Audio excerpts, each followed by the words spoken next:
สบายดีลูกพี่มาทุกคนเนาะเขาก็บ่ได้พอกันโดนพอสมควรเนาะมีลูกพี่หลายคนนะทักเข้ามาถามเนาะว่าไปไซต์ไปทางไหนเนาะอ่าเยไปไซต์ไปทางไหนเนาะคือบ่มาลงคลิปได้นะเขาก็อยากลงนะแต่ว่าต้องขอโทษเนาะต้องขอโทษที่บ่ทันได้มาอัพคลิปลงให้นะ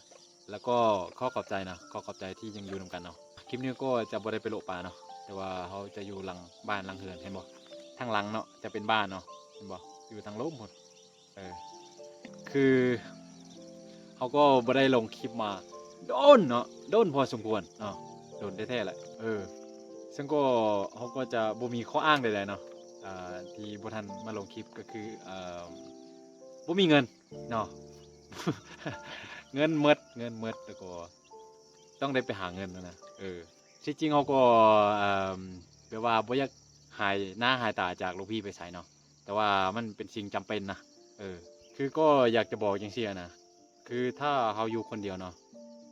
เขาน่าจะเฮ็ด EP ต่อไปแล้วก็สืบต่อไปได้ในการเฮ็ดคลิปของเขาเนาะแต่ว่าเขาก็ยังมีลูกแล้วก็เมียได้เนาะเพราะว่าเขาก็ต้องได้เบิ่งแยงกับเจ้านะซึ่ง EP ล่าสุดเนาะ EP ล่าสุดที่เขาลงไปก็ได้บอกลูกพี่ว่าจะลงคลิปเรื่อยๆเนาะแต่ว่าบ่ทันได้ลง ต้องขอโทษเนาะขอโทษอีกครั้งเนาะแล้วก็เขาเฮ็ดมา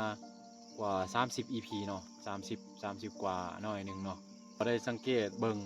การเจริญเติบโตของช่องนะก็ถือว่ามันเติบโตได้ดีเนาะแต่ว่ายังบ่สามารถหาเงินได้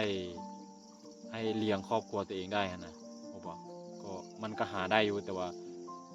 มันบ่พอสำหรับการใช้จ่ายในครอบครัวนะเขาก็เลยคิดว่า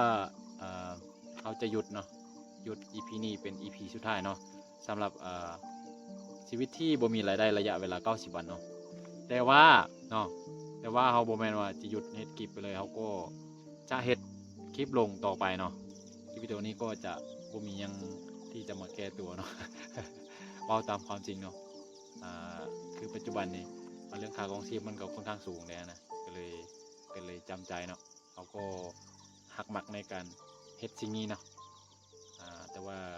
บางครั้งเขาก็ต้องได้เบิ่งเรื่องชีวิตเขาจะอยู่รอดได้บ่เนาะ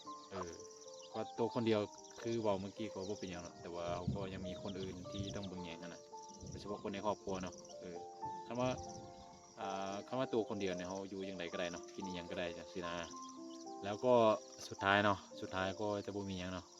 ก็อยากขอขอบใจนะขอขอบใจลูกพี่ทุกคนเนาะลูกพี่ทุกคนที่ยังให้โอกาสแล้วก็ยังติดตามเราอยู่นะก็คิดว่า